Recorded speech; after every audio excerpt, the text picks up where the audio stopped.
भारत माता की, भारत माता की, वंदे वंदे, जय हिंद, जय हिंद। आज अर्धसैनिक बलों के इस विशाल सम्मेलन में अभी आप सब लोग जिनको सुन रहे थे, हमारे सैनिक कल्याण विभाग समेत कई अन्य विभागों को भी वो मंत्री हैं और सैनिक हो या अर्धसैनिक हो हमेशा उनकी प्राथमिकता में रहते हैं। आदरणीय गणेश जोशी जी, हल्द्वानी नगर निगम के महापौर भाई गजराज बिष्टू जी, पूर्व सैनिक संगठन के अध्यक्ष, और सच में वो हम सब लोगों के लिए बड़ी प्रेरणा है। जब मैंने आपकी आयु के बारे में उस दिन पूछा आपसे तो उन्होंने कहा 87 साल। तो मैंने कहा मैं भगवान से प्रार्थना करूंगा कि आप 100 साल तक ऐसे युवा बने रहिए। ऐसे श्री एस.एस. कोठियाल जी, सेवानिवृत्त ADG CRPF Shri H R. Singh ji, engineer M L. Verma ji, M S. Negi ji उपाध्यक्ष और इस मंडल के अध्यक्ष, भानु प्रताप जी आईजी सीआरपीएफ,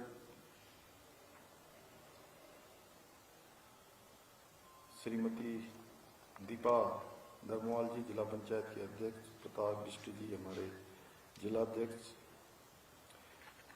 माननीय विधायक भीमताल राम सिंह कैड़ा जी, डॉक्टर डब्बू जी, शंकर कोरंगा जी, रेणु अधिकारी जी, आईजी रिदिम अग्रवाल जी, कश्मीरी लाल जी, ध्रुव रौतेला जी, हमारी दोनों ही वीर नारियां जिनको यहाँ पर अभी हमने सम्मानित किया, ऐसे सभी हमारे अल्पसंख्यक आयोग की उपाध्यक्ष हमारी फरजाना बेगम जी और सभी यहाँ पर आए हुए हमारे सभी हमारे अधिकारीगण, अर्धसैनिक बलों के सभी हमारे जवान, वीर नारियां, सभी के परिजन और मीडिया के हमारे सभी मित्र। मैं सबसे पहले तो इस विशिष्ट कार्यक्रम में उपस्थित हमारे वीरता, साहस एवं देशभक्ति के आप सभी ध्वजवाहकों का, वीर नेशनल हीरोज का अपनी ओर से सबका हार्दिक स्वागत करता हूं, आप सबका अभिनंदन करता हूं। और सच में मैं अपने आप को सौभाग्यशाली मानता हूं कि मुझे देश की रक्षा करने वाले, आतंकवाद और नक्सलवाद से लड़ने वाले, प्राकृतिक आपदाओं के समय हर चुनौती को स्वीकार करने वाले और राष्ट्र की हर पुकार पर जहां देश को जरूरत होती है, जहां कम होते हैं वहां हम का उद्घोष करने वाले, अपने प्राणों के बाजी लगाने वाले आप सभी वीर योद्धाओं के इस कार्यक्रम में सम्मिलित होने का शुभ अवसर प्राप्त हो रहा है। आप सभी ने वीरता, शौर्य और समर्पण के साथ संपूर्ण जीवन भर देश की रक्षा में लगाया है। आपने अपनी सेवा के दौरान देश का चाहे कोई कोना हो, कश्मीर से लेकर कन्याकुमारी और कच्छ से लेकर पूर्वोत्तर अरुणाचल प्रदेश, अनेक ऐसे हमारे पूर्वोत्तर के राज्य, प्रत्येक मोर्चे पर भारत के गौरव को बढ़ाने का काम किया है, भारत के मान सम्मान को बढ़ाने का काम किया है, देश की रक्षा के लिए अपने आप को समर्पित किया है। आपके अंदर वीरता, अनुशासन और समर्पण के बल पर आपने भारत को मजबूत, सुरक्षित और गौरवशाली राष्ट्र के रूप में स्थापित करने में अपना बहुत महत्वपूर्ण योगदान दिया है। और सच में इसके बदले में अगर कोई बात देने की हो तो कुछ दिया नहीं जा सकता है, इसका कोई मूल्य चुकाया नहीं जा सकता है। अगर मैं उसको थोड़ा बदल के कहूं, अब कैसे दे सकते हैं? उस जवान के जवानी का कोई बदला चुका सकता है क्या? जो अपने परिवार से दूर रहता है, अपने माता पिता से दूर रहता है, वो कालखंड अगर किसी भी रूप में अगर हम उसको कहें कि उसका मूल्य चुकाना है तो शायद ये असंभव है। सही कह रहा हूं? आपने भी जो जवानी में जो सीमाओं पर अपना समय लगाया होगा, या गणेश जोशी जी ने 50 साल पहले के जो 76 से 83 तक 7 साल का समय सेना में लगाया, तो समय वापस नहीं आ सकता। मैं इसलिए कह रहा हूं कि मैंने अपने पूज्य पिताजी को देखा कि हमने बचपन में कभी उनके साथ जो है कोई गतिविधि नहीं करी। हाँ, थोड़े बड़े हुए तो गए तो कभी कभी जैसा जिसके बारे में अभी गणेश जोशी जी कह रहे थे, बड़ा खाना होता है, बड़े खाने में जरूर सम्मिलित हो जाते थे, बहुत सारी चीजें उसमें मिलती थी, तो एक अपना उसका एक अलग मन में उत्साह रहता था। लेकिन समय कोई लौटा नहीं सकता है, उनकी जवानी की कोई कीमत अदा कर नहीं सकता है। इसलिए सच में आप भले ही रिटायर हो गए हो, आपकी सरकारी सेवा पूरी हो गई हो, लेकिन राष्ट्र के प्रति प्रेम और सेवा की भावना आपके अंदर हमेशा बसती है, आपके जीवन के साथ चलती है, और वो कभी रिटायर नहीं हो सकती। आप जिस मोर्चे पर भी रहते हैं, वहां पर अनुभव, अनुशासन और कर्तव्य निष्ठा की एक नई मिसाल आप सबके द्वारा कायम होती है। और मेरे पिताजी भी सेना में थे, परंतु रिटायर होने के बाद भी कभी रुकते नहीं थे, हमेशा किसी न किसी काम में लगे रहते थे। कई बार मैं कहता भी था उनसे कि अरे थोड़ा आराम कर लिया करो, कभी रुकना नहीं और न किसी को रुकने देना। ये शायद फौज की सिखलाई ऐसी होती है, सबको काम पे लगाए रखो। जैसे आज हमारे मोदी जी हैं, प्रधानमंत्री जी, सवेरे से लगे रहते हैं, पूरे देश के अंदर एक नया वर्ग कल्चर पैदा हो गया, हर एक व्यक्ति काम पे लगाया है। पहले तो ये आप सब लोगों के अंदर होता था, सेना में, हमारे पैरामिलिट्री में, लेकिन सच में है जब से मोदी जी देश के प्रधानमंत्री बने हैं, देश के अंदर एक नया कल्चर आ गया, और वो कल्चर है काम करने का।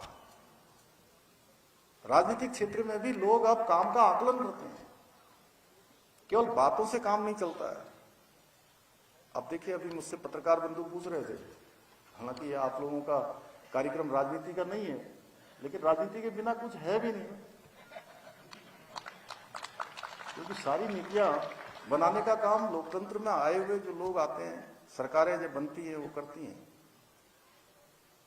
बिहार के चुनाव के बारे में आपका क्या था परिणाम जिस दिन आया? क्योंकि मुझे बिहार जाने का कई बार अवसर मिला, मैं चुनाव में गया था HR सिंह, तो पत्रकारों ने पूछा जिस दिन रिजल्ट आया, मैंने कहा लोग अब जो है झूठे नैरेटिव पसंद नहीं करते, झूठे नारे पसंद नहीं करते, अफवाहों को पसंद नहीं करते, जो बातें धरातल पर उतर नहीं सकती, सच्चाई से कोसों दूर होती हैं, उनको नकार देती है। लोग काम को पसंद करते हैं, यही कारण है। देखिए आप, मोदी जी देश के तीसरी बार प्रधानमंत्री बनकर देश की सेवा कर रहे हैं, और जिस राज्य में भी चुनाव हो रहे हैं, हरियाणा का चुनाव है, महाराष्ट्र का चुनाव है, दिल्ली का चुनाव है, और अभी अभी बिहार का चुनाव है, उससे पहले उड़ीसा का चुनाव है, गुजरात, मध्य प्रदेश तो लगातार कई बार से सरकार लगातार बन रही है, वहाँ उत्तराखंड है, उत्तर प्रदेश है, हर जगह पर डबल इंजन की सरकारें बन रही हैं, क्योंकि लोग काम को प्राथमिकता दे रहे हैं।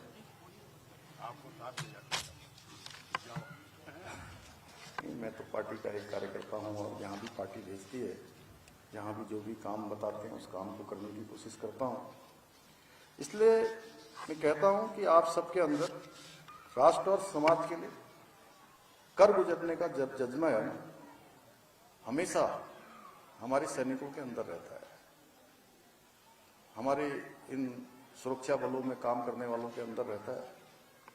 इसलिए मैं हमेशा कहता हूं कि सैनिक कभी पूर्व नहीं होता है, भूतपूर्व नहीं होता है। सैनिक हमेशा एक सैनिक होता है और जीवन पर्यंत एक सैनिक के रूप में उसका जीवन एक तरह से एक नया कार्य व्यवहार लेकर संपूर्ण जीवन समाज के साथ चलता है। इसलिए आप लोग भूतपूर्व नहीं है, आप सब लोग अभूतपूर्व हैं और देशभक्ति के चिरस्थायी प्रतीक हैं। जैसा कि आप सभी जानते हैं, हमारा प्रदेश देवभूमि के साथ साथ वीरभूमि भी है, क्योंकि हमारे प्रदेश का लगभग हर परिवार वो सेना से जुड़ा हुआ है या अर्धसैनिक बलों से जुड़ा हुआ है, किसी न किसी रूप में देश की सेवा को समर्पित है। इस बात का इतिहास साक्षी है कि हमारे वीर सपूतों ने मातृभूमि की रक्षा के लिए कभी अपने प्राणों की बलिदान देने में कभी कोई कोर कसर नहीं छोड़ी है।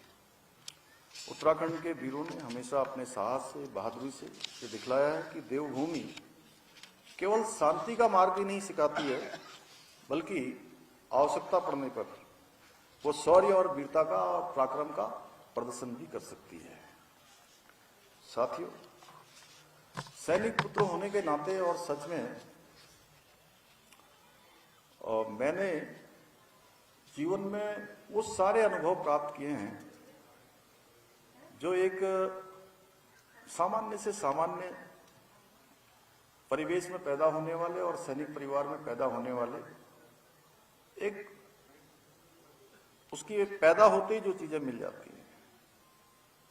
और मैं इस बार जब जहां मैं पैदा हुआ था, पिथौरागढ़ जनपद का बहुत सीमांत क्षेत्र है, और इस जिम्मेदारी में आने के बाद मैं इस बार पहली बार वहां गया, क्योंकि वहां से लगभग 45 साल पहले यहाँ खटीमा के पास एक गांव में हम लोग आ गए थे। पिताजी सेना में थे। जब मैं वहां गया तो जब मैंने वहां का दृश्य देखा तो मैं सोच रहा था कि 12 घंटे वहां से बस पकड़ने के लिए पैदल चलना पड़ रहा था। तो मैं अपनी स्थिति को देख रहा था कि मैं 4 साल का बच्चा था, छोटा सा, मैं कैसे चलाऊंगा इतना। और चारों तरफ ऐसा हिमालय देखकर मुझे लगा कि वास्तव में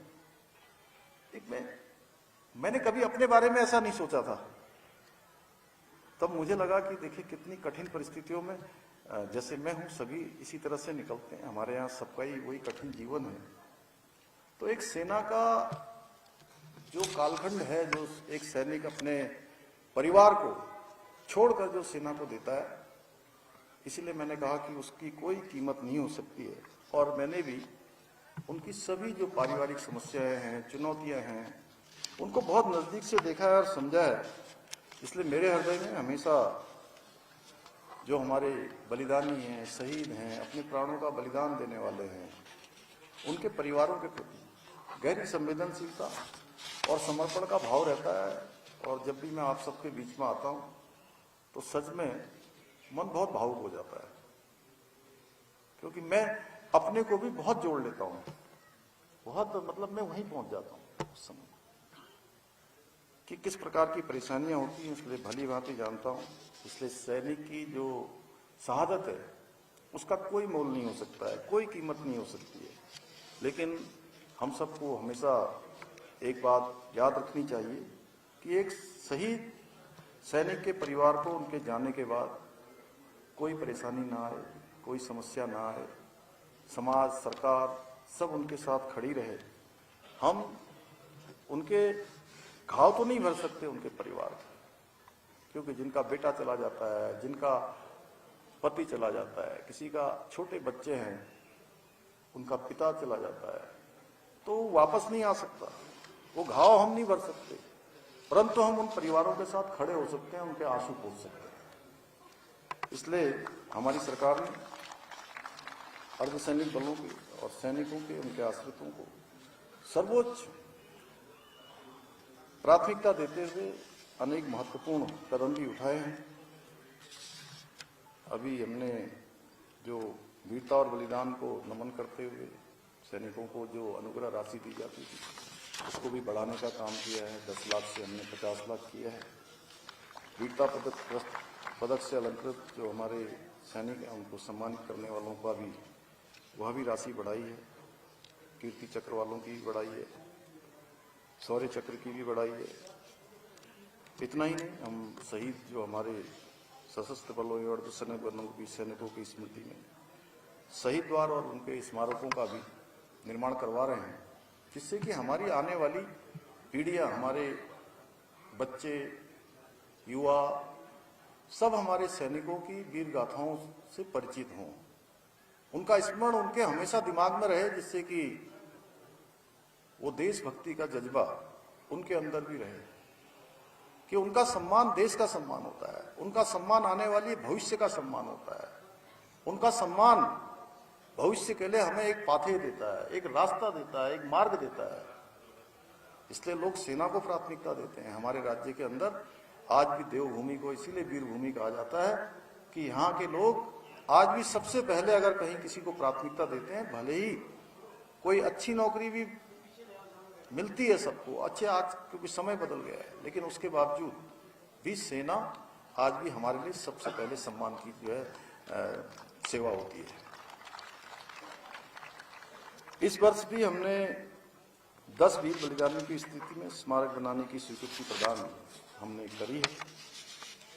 शहीद परिवारों के एक सदस्य को सरकारी नौकरी में समायोजन करने की भी हमने शुरुआत की है, जिसके बारे में अभी गणेश जोशी जी ने बताया कि 28 लोग अभी तक इस जो हमने प्रावधान किया, इस प्रावधान के अंतर्गत 28 लोगों को अभी तक सरकारी सेवा में समायोजित किया गया है। ये सभी हमारे जितने भी कदम हैं, ये हमारे सैनिकों के प्रति हमारा सम्मान है और हमारा ये समर्पण का प्रतीक भी है कि हमारे लिए सेना और अर्धसैनिक बल क्या मायने रखते हैं, हमारी सर्वोच्च प्राथमिकता है। मैं विश्वास दिलाना चाहता हूं कि इस प्रकार हमारी सरकार जो सेवारत सैनिक हैं, पूर्व सैनिक हैं, उनके आश्रितों के लिए हर संभव प्रयास करती रहेगी। साथियों, आज मुझे ये देखकर अत्यंत गर्व की अनुभूति होती है कि आदरणीय प्रधानमंत्री श्री नरेंद्र मोदी जी के कुशल नेतृत्व में सैनिकों का मनोबल बढ़ाने के साथ साथ हमारी सेना को आज अत्याधुनिक संसाधनों से भी युक्त किया जा रहा है। आज भारत रक्षा के क्षेत्र में आत्मनिर्भरता की दिशा में तेजी से आगे बढ़ रहा है और पहले जहां हमको छोटे छोटे सैन्य उपकरण, रक्षा के सामान, रक्षा उपकरण दूसरे देशों पर निर्भर रहना पड़ता था, दूसरे देशों से हम क्रय करते थे। आज मोदी जी के नेतृत्व में भारत रक्षा सामग्री का निर्यात करने वाले जो दुनिया के शीर्ष देश हैं, उन शीर्ष देशों की सूची में आज भारत का नाम आ गया है। मैं कल पोरबंदर में माननीय रक्षा मंत्री जी के साथ जो यूनिटी मार्च यात्रा वहां निकाली जा रही है, उस यात्रा में सम्मिलित हुआ था। मैं सरदार पटेल की जो सबसे बड़ी प्रतिमा लगाई गई है, स्टेचू लगाया गया है, तब रक्षा मंत्री जी बता रहे थे कि आज हमारा रक्षा निर्यात 30,000 करोड़ तक पहुंच गया। आप सोचिए 30,000 करोड़, और आने वाले अगले 2-3 ही सालों में ये हमारा रक्षा का निर्यात 50,000 करोड़ से भी ऊपर पहुंच जाएगा। ऑपरेशन सिंदूर के माध्यम से भारत के स्वदेशी हथियारों की शक्ति को पूरे विश्व ने देखा किस प्रकार से पाकिस्तान के छक्के छुड़ा दिए। साथियों, आप सभी देश के रक्षक होने के साथ साथ देवभूमि उत्तराखंड की जो समृद्ध संस्कृति है, विरासत है, उस परंपरा के भी आप सब संरक्षक भी हैं। आप सभी जानते हैं कि हमको देवभूमि उत्तराखंड के अंदर कई नई नई चुनौतियों का सामना करना पड़ रहा है। आज हमारे पहाड़ों में ऐसे ऐसे स्थानों पर जहां कभी उनका कोई अस्तित्व नहीं था, वहां भी जिहाद पसंद लोग आकर बस रहे हैं और यहां के मूल निवासी होने का दावा कर रहे हैं। उनके द्वारा डेमोग्राफी देवभूमि की खराब की जा रही है।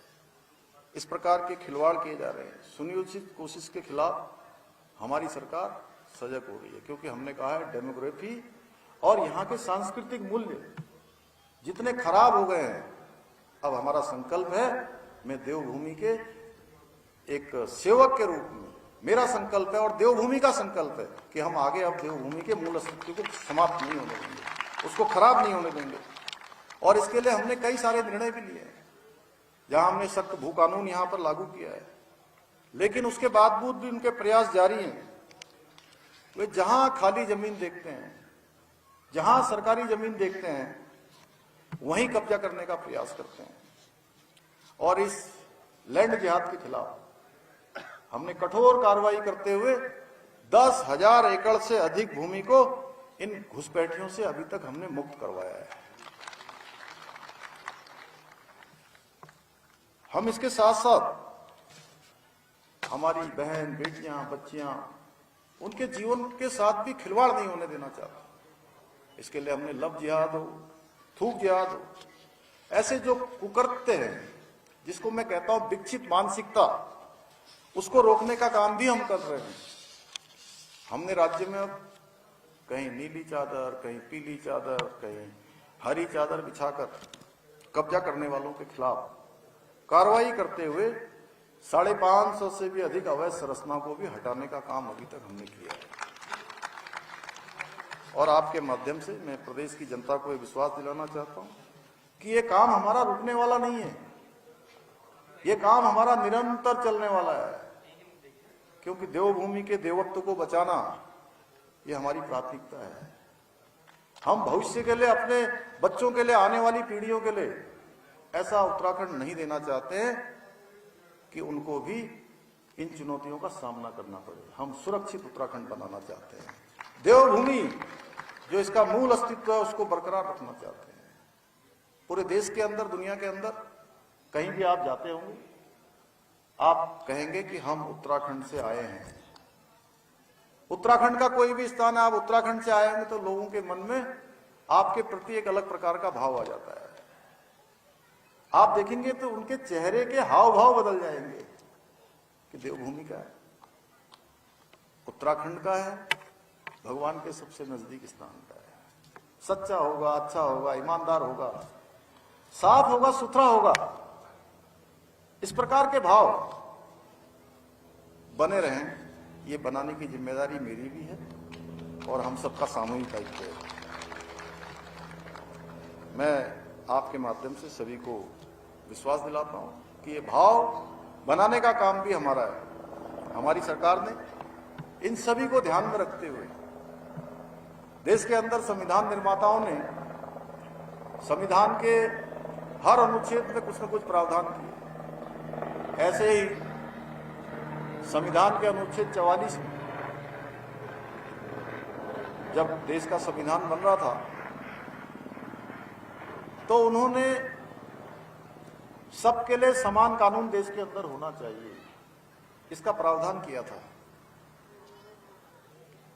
भाइयों बहनों, हमने 2022 के आम चुनाव में प्रधानमंत्री आदरणीय नरेंद्र मोदी जी के नेतृत्व में उत्तराखंड की जनता के सामने ये वचन रखा था कि हमारी सरकार के गठन होते ही हम देवभूमि उत्तराखंड में समान नागरिक संहिता का कानून लागू करेंगे, क्योंकि देवभूमि उत्तराखंड एक ऐसा राज्य है जहां गंगा भी है, यमुना भी जहां से निकलती हैं, चार धाम है, आदि कैलाश है, अनेक हमारे यहाँ पर एक से एक जागेश्वर धाम से लेकर अनेक हमारे ऐसे तीर्थ स्थल है, आदि कैलाश है, और दो अंतर्राष्ट्रीय सीमाओं से लगा हुआ उत्तराखंड है।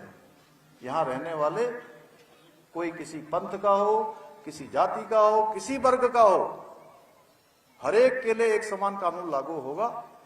और ये हमने वचन अपना निभाया है, जो वचन दिया है उस वचन को हमने पूरा किया है। और हमारे प्रधानमंत्री जी के नेतृत्व में देश के अंदर ये कल्चर डेवलप हुआ है कि जो कहा जाता है वो किया जाता है, और ये ऐतिहासिक काम हमने किया है।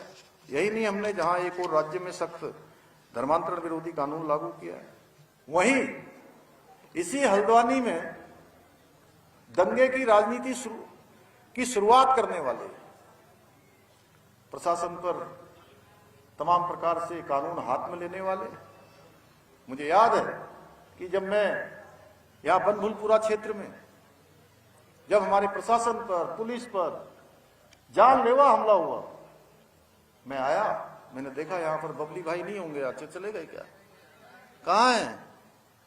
इनको मैंने देखा, इनकी आंखें देखी, सच में कलेजा बिल्कुल थरथरा गया इनको देखकर। हमारी पुलिस की कुछ बहनों को देखा मैंने, जवानों को देखा, हमारे अन्य पत्रकार मित्रों को देखा जो वहां गए थे।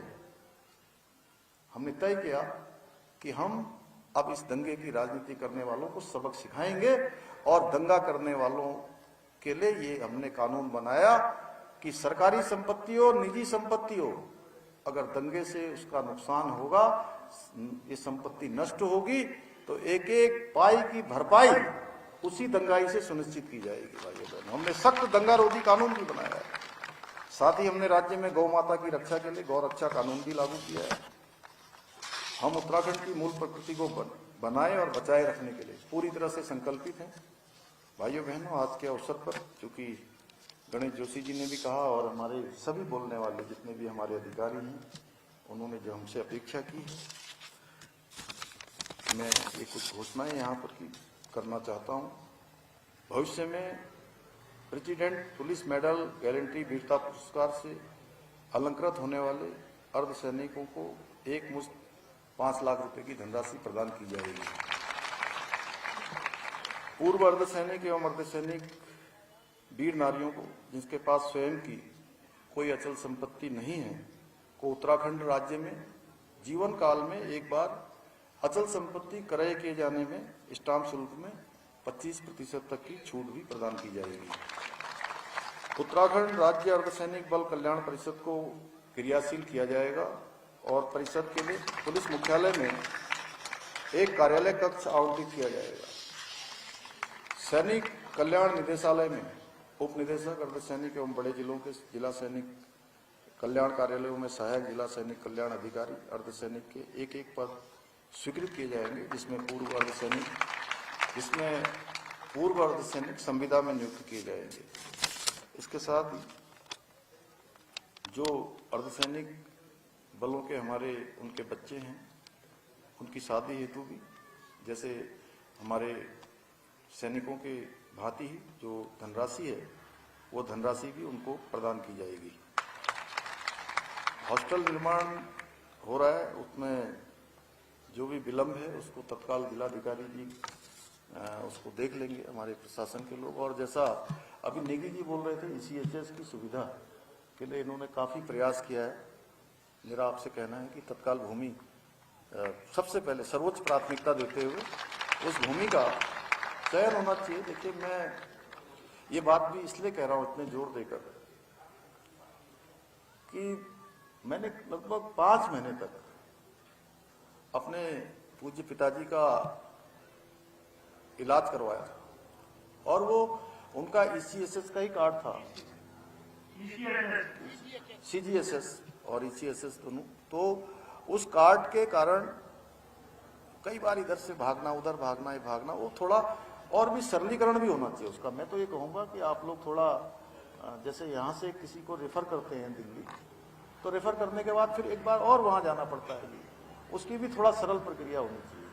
मैं ये भी बात अपनी तरफ से भी लिखूंगा क्योंकि जिनके पास साधन होते हैं, जिनके पास वो होता है, बहुत सारे लोग ऐसे होते हैं जिनको बहुत जगह की जानकारी नहीं होती है जी, जानकारी नहीं होती है। फिर कोई बस में जा रहा है, कोई ट्रेन में जा रहा है, फिर सीधे अस्पताल जाएगा। गणेश जोशी जी, मैं तो आपसे कहूंगा कि ये काम आप करवा दीजिए। पूरे देश का जो है सारे सैनिकों के ऊपर, अर्धसैनिकों के ऊपर बहुत बड़ा उनके लिए काम होगा। आप लग के करवाइए ये काम।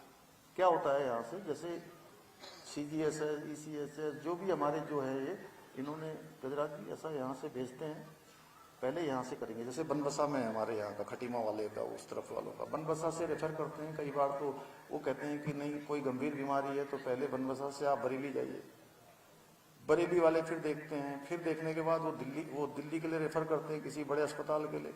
तो दिल्ली जाने में भी एक वो जो बीच में उनका एक और सेंटर है, उस सेंटर में जाइए, फिर वो सारे कागज चेक करवाइए, लाइन लगी रहती है वहां पर लंबी सी। कुछ ऐसी व्यवस्था होनी चाहिए कि एक सेंटर से सीधे रेफर हुआ, सीधे अस्पताल में भर्ती होना चाहिए। और इसके लिए मैं भी निवेदन करूंगा, और मेरा कहना है कि ये काम आप अपने हाथ में ले लीजिए। जहां मुझे आपके साथ जाना हो, मैं आपके साथ चलूंगा। रक्षा मंत्री जी के साथ चलना है, कहीं पर चलना है तो हम लोग इसके लिए बात करेंगे। साथियों, हमारी सरकार उत्तराखंड को देश का श्रेष्ठ राज्य बनाने के लिए अपने विकल्प सही संकल्प के साथ कार्य कर रही है।